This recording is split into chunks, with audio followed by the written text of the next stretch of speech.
Hey guys, so in this video, what we're going to talk about is how to get a bunch more function inquiries for your restaurant, bar, cafe, grill, or event center. More specifically, what we're going to be talking about is how to get more private function inquiries through Facebook and Instagram. For those of you that don't know me, my name is Hawani and I'm the head of marketing at Be Social. Be Social is a company that helps other businesses like restaurants, bars, and cafes book more private functions through marketing and sales. However, we can't work with everyone, nor does everyone want to work with us. So we make these videos to hopefully provide some value to those of you out there. When it comes to running Facebook and Instagram ads, there's typically 3 outcomes that you're looking for. Most commonly, people run ads to a landing page. So what this means is you're running a Facebook or Instagram image or video of your space, talking about why it's so good and why you should book your next event there. And then you'll have like a learn more button. And that button will then take them to the website where they can get some more information about the venue. You might then have a form that they fill out on the venue, or you might just prompt them to book in a call. So that's probably the most common way that people run Facebook and Instagram ads to get more private function bookings. However, with the new iOS changes, it's becoming increasingly difficult to track. And tracking doesn't just mean from like the marketing end, you're sitting in your business being like, oh, I don't know how many leads are coming through these ads. What tracking actually means is that Facebook doesn't know who is clicking through the ads, and hence Facebook can't optimize those ads to people who are likely to click on them. That's really where the rubber meets the road, and essentially it means you're going to be spending more money than you should because Facebook can't track. That's what it really means, with the added bonus of not knowing which of your campaigns are performing or not. So a common workaround is using the second option, which is lead forms or Facebook lead forms. Essentially what this is the inbuilt form on Facebook, which pops up right in the app or on the desktop with the pre-built form that you would have otherwise on your website. What this does is it means that the user or the customer doesn't have to leave Facebook to fill out the form, and that provides Facebook full transparency as to who is doing what, which essentially allows them to optimize their ads for people that are filling out the forms, which makes it a more cost-effective way of running Facebook ads. The biggest downside to this, there's a few downsides to this. One is that, they don't get any landing page experience. There's no brand colors or photos or videos of the space. It's literally just a pop-up on their Facebook newsfeed. It also pre-fills the questions because Facebook knows your email, knows your phone number. So a lot of those things are already pre-built in the form, and all they need to do is click yes. Probably the biggest downside is people click yes thinking that's how to get out of the pop-up, and then Facebook will start optimizing these ads to people which aren't an ideal fit. But what it does do is it provides you with a lot more lead flow.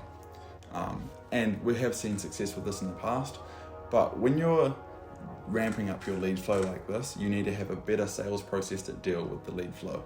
Often, if you're just getting inquiries through option 1, through your website, through a landing page, you're not going to get as many inquiries, but all those inquiries will more likely be hot because they know exactly what they're doing. They're fully conscious that they're booking in a call to talk about their upcoming private function.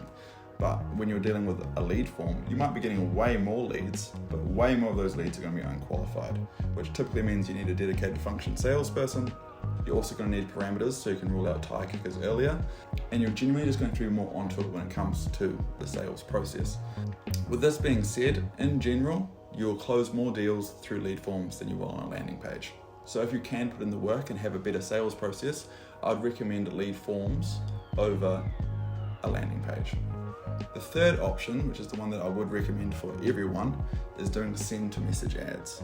So this is what we run for hundreds of venues who are looking to book more private functions, because after testing everything, this has just been the best. It does have the added downside of probably also involving the most work and having the best sales process. So how these ads work is you may have seen send to message ads on Facebook, where you have your copy, you'll have your image or your video, and then instead of a learn more button, it just says send a message. And what that does is it opens up a chat between yourself and the business page of the ad that you're clicking on, so the restaurant or bar. And then if you're savvy enough, what you don't want is just to open up the message and they say, hi, I want to learn more, and then you have to wait 10, 15, 2 hours, 2 days for someone to reply. What you actually do is you build an automated messaging sequence. So I'll pull up an example probably in front of my face now of what that would look like. But essentially it means that they all click on the send message button, then a message will open up on their phone or on their desktop between the restaurant and them, and it'll start asking them a bunch of questions about the upcoming event, as well as collecting their email and phone number. So what this does do is it allows you to follow up with prospects, as simple as that, on the device which they use most often. And this means that if you get someone who's only answered one question of your form, instead of you never hearing from them again, you can hit them up with a message and be like, hey Catherine, I saw that you're looking to plan a 21st for your daughter. I'm keen to hear a bit more about that and see if our space is a good fit, etc, etc. So what you end up doing is you build a bank of leads that are sitting in your inbox, which you can then work. This comes in handy when Facebook or Instagram does what Facebook and Instagram always do, which is has ebbs and flows in lead flow, right? Like you'll have one week where you'll have way too many leads, and then the next week where you don't have enough. So when you're building up a bank of essentially open messenger conversations with prospects, on a quiet week, you can just message 100 people on a Monday and start those conversations and look to book in a few calls. So what this does do is it really allows you to throttle the amount of leads coming into the business. The downsides of Messenger is you need someone working the inbox if you want to get the best result. Again, you're going to run into the issue of you're going to have mass amounts of leads. So if you don't have a tight sales process, a lot of them are going to fall through the gaps. So by having a tight sales process and using Messenger, you're definitely going to get the best out of it. Now, on the technical side of things, how do you build these automated messages? We use a software called ManyChat. It's a little bit complex depending on how much technical skill or ability you have, but they do have a free course that you can use to provide the basics or the overview. But essentially how we use it is we just ask for their email, we ask a bunch of questions about their event, and then we ask for their phone number. And then after that, we say, hey, do you want to have a call with us about your upcoming event? And we link them to Calendly, which is just a call booking software. They book themselves in the calendar, and then someone in the restaurant or someone in our team or whoever's taking the sales forward from that point would give them a call and then talk about their event, being like, hey Susie, obviously we touched base over Messenger. I see that you are booking the 21st for your daughter. You're wanting to do it in April for 80 people. Can I ask you a few quick questions about that event and see if our spot would be a good fit for you? And then you take the sales process forward from there.